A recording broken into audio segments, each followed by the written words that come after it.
So you had Matt Taibbi and Douglas Murray debate Malcolm Gladwell and Michelle Goldberg at the Monk debates. And they were discussing people trusting the mainstream media. Now, Malcolm Gladwell and Michelle Goldberg are shitlibs who believe Russiagate. And in that debate, Matt Taibbi destroyed them. So let's take a look at this one Turncoat Dawn video on the topic. The entire, basically, mainstream media spent years following a fake story about Donald Trump being in league with Vladimir Putin to fix the 2016 election. There's no way to defend that kind of inaccuracy, and it only happens if everybody wants so badly for it to be true that they overlook all the guardrails that are in place. Are you really saying that Trump's relationship with Russia was not an obsession of mainstream media? It was basically the entire content of cable news for 3 years. This story was taken seriously by every major news organization in America for years on end with no evidence. Think about the WMD episode. We talked about the haloed processes of the mainstream media. Everybody got this wrong. Not only did they get that wrong, after they got it wrong, they promoted all the people who were the most wrong and fired all the people who were the most right. His name, Konstantin Kilimnik, was splashed all over the news for a year. Do you know how many reporters called him? 2. Aaron Mate and myself. This person who's supposedly the linchpin of the entire conspiracy, his telephone number is public. It's in the Senate report. Nobody from the Senate called him. Robert Mueller didn't call him.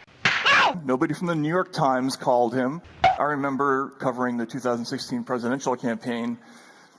The news media couldn't have gotten that story more wrong for longer. Every single data journalist said with absolute certainty that Donald Trump would never be the Republican nominee. Nate Silver from 538.com said that Donald Trump would play in the NBA before he'd be the Republican nominee. Then they gave him no chance to win the general election. And after that happened, they should have looked inside and said, what did we get wrong? How did we miss this? Well, you missed it because you're living in a bubble and you're no longer in contact with the rest of America. That's it, man. Game over, man. It's game over.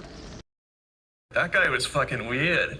As Taibbi said, the reason people don't trust the media is because they don't do their job reporting like they're supposed to. Instead, what they do is they just defend the people they like and bash the people they don't like. They don't do what journalists are supposed to do, which is hold the powerful to account. For example, in 2016, they didn't like Donald Trump, so they liked to pretend that he wasn't going to win the election, but then he did win the election. And they thought like to say that he was a Russian puppet, but they didn't even want it. No one wanted to talk to Konstantin Kilimnik, who is supposedly working with the Russians to help Trump get elected. The only people to actually talk to him were Matt Taibbi and Aaron Mate, and since they actually talked to him, they know that he's not a Russian puppet. And the same people who lied to us about Russiagate are now defending politicians. People like TYT, people like David Sirota. You got Ryan Grimm. He's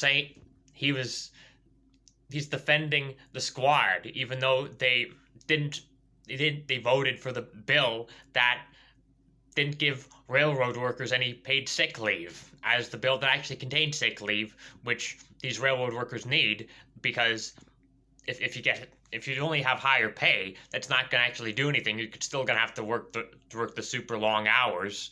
They didn't want to vote for that bill, so they sold out the railroad workers.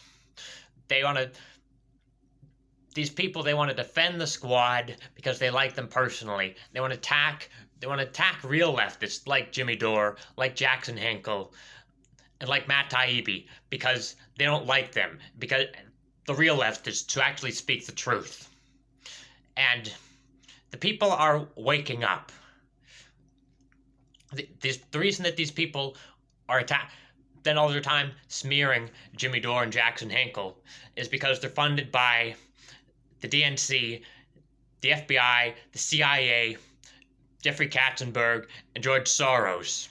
As people are waking up, YouTube's taking the dislikes away from their videos because as they're getting exposed by their own audiences. Jimmy Dore has found a lane where he's exposing the truth about Russiagate. He's exposing the truth about Syria. He's exposing the truth about the mandates and the vaccines. So these people, they're full of shit. People like Malcolm Gladwell are full of shit. Shitlibs like that. Everyone can see through them. Anyway, there you have it.